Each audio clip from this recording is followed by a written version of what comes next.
স্বাগত সমকাল লাইভে আপনাদের সঙ্গে যুক্ত রয়েছি আমি রবিউল রাজু। এই মুহূর্তে যুক্ত রয়েছি রাজধানীর শাহবাগে। মূলত গতকাল ভারতের আগরতলায় বাংলাদেশ সহকারী হাই কমিশনের যে হামলা, সেই হামলার প্রতিবাদে জাতীয় নাগরিক কমিটির ব্যানারে আজ বিকেল 4টায় একটি শাহবাগে জাদুঘরের সামনে একটি সংক্ষিপ্ত সমাবেশ হয় এবং সেই সমাবেশে তাদের বিভিন্ন শাখার ইউনিটের নেতাকর্মীরা কিন্তু এই বিক্ষোভ সমাবেশে যোগ দেন এবং এরপরে তারা একটি বিক্ষোভ মিছিল করছেন, যেটি কিছুক্ষণ আগেই জাতীয় জাদুঘরের সামনে থেকে শুরু হয়েছে এবং এরপরে এটি রাজু ভাস্কর্য হয়ে শহীদ মিনারে গিয়ে শেষ হওয়ার কথা রয়েছে। আমরা দেখতে পাচ্ছি যে এখানে ব্যানারের প্রথম দিকে নারী সদস্যদের রাখা হয়েছে এবং তারা মূলত দেখতে পাচ্ছেন যে মূলত ভারতের আগরতলায় যে হামলা হয়েছে গতকাল বাংলাদেশ সহকারী হাই কমিশনে, সেই হামলার প্রতিবাদেই মূলত তারা এই বিক্ষোভ মিছিল করছেন জাতীয় নাগরিক কমিটি এবং এর আগে একটি তারা সংক্ষিপ্ত সমাবেশ করেন।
দর্শক দেখতে পাচ্ছেন যে জাতীয় নাগরিক কমিটির যারা রয়েছেন তারা মূলত গতকালকে ভারতের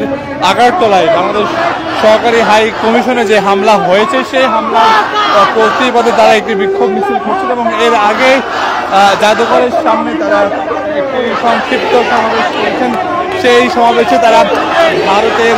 নানাভাবে সমালোচনা করেছেন এবং তাদের তারা কিন্তু তাদের যে সমাবেশ সেই সমাবেশে তারা সেটি আলোকপাত করেছেন।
আমরা দেখতে পাচ্ছি এখানে জাতীয় নাগরিক কমিটির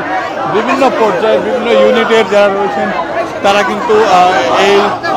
যে বিক্ষোভ মিছিল সেই বিক্ষোভ মিছিলে তারা রয়েছে এবং আমরা দেখতে পাচ্ছি এটি বিকেল 4টায় জাতীয় জাদুঘরের সামনে একটি সংক্ষিপ্ত সমাবেশ করে এবং সমাবেশ শেষে তারা একটি বিক্ষোভ মিছিল বের করেছেন এবং মূলত গতকাল ভারতের আগরতলায় বাংলাদেশ সহকারী হাই কমিশনে যে হামলা হয়েছে সেই হামলার প্রতিবাদে মূলত তাদের এই আজকের যে বিক্ষোভ মিছিল এবং বিক্ষোভ সমাবেশ সেটি আমরা দেখতে পাচ্ছি।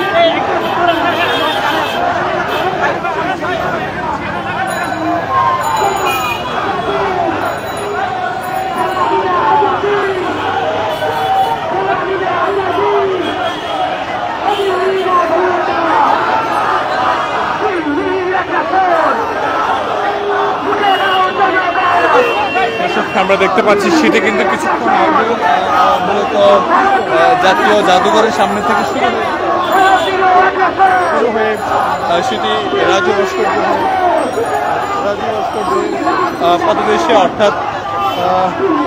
শোধ গিয়ে শেষ হওয়ার কথা রয়েছে।